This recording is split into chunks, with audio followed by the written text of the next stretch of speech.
For many of us, the sight of a whiteboard covered in complex equations triggers a visceral response.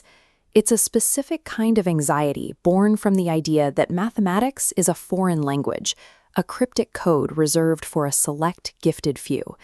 It's a strange disconnect. Every skyscraper, every bridge, and every digital network depends on those very symbols.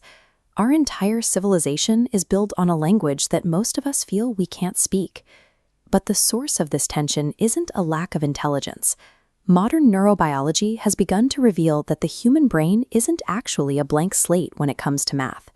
We are starting to see that the hardware for quantitative thought exists within us long before we ever set foot in a classroom. We see the first evidence of this in nature. Before an infant speaks their first word, and even in animals like crows, there is an ability to instantly recognize and compare quantities. They can tell, without counting, which of two groups is larger. This instinct is powered by a circuit in the parietal lobe called the approximate number system. It is our ancient estimator, perfect for survival choices, but it fails at exact precision.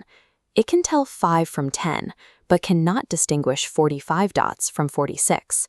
This creates a massive gap in our history. If our native brain hardware is just a fuzzy estimator, how did we eventually develop the exact precision required to navigate a spacecraft to the moon? The answer is that we didn't evolve to be precise. Instead, we invented a cultural workaround, a bridge designed to bypass our own biological limitations. To move beyond rough estimates, early humans had to develop a new kind of technology. They needed a way to make quantities stable and absolute. This technology began as physical objects, clay tokens or stones used to track grain and livestock. Eventually, these physical counters were distilled into the written symbols we recognize as Arabic numerals. A written symbol anchors a vague, vibrating quantity. It turns a feeling of 4 into a rigid, unchangeable fact.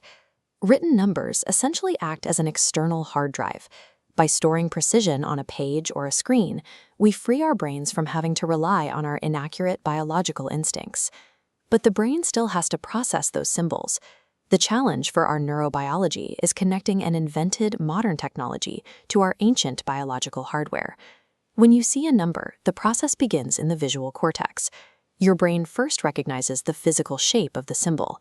That signal travels forward to the brain's language center, which labels that shape with a spoken word. Finally, the signal reaches back to the parietal lobe, linking the abstract symbol to your innate sense of quantity.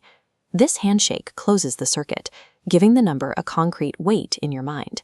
This means that doing math isn't a single function. It's a synchronized performance between 3 entirely different evolutionary systems. This leads to a process called neuronal recycling. Our brains have a remarkable ability to repurpose old hardware for tasks that didn't exist when that hardware first evolved. When we learn advanced algebra or calculus, we are recycling neural networks originally used for spatial reasoning and using them to map out abstract equations. We are quite literally remodeling our own brains, taking old evolutionary parts and using them to build a scaffold toward higher understanding. This gives us a new way to look at math anxiety. When we struggle to follow a complex proof, we are seeing the mechanics of this neural bridge in action. Often, the difficulty isn't a lack of ability, it's a bottleneck in the connection between our innate number sense and the visual symbols we're trying to decode. The foundational instinct for mathematics, the core hardware, is already sitting inside your head, fully formed. Our brains are biologically equipped to quantify the world. We just have to finish building the connections.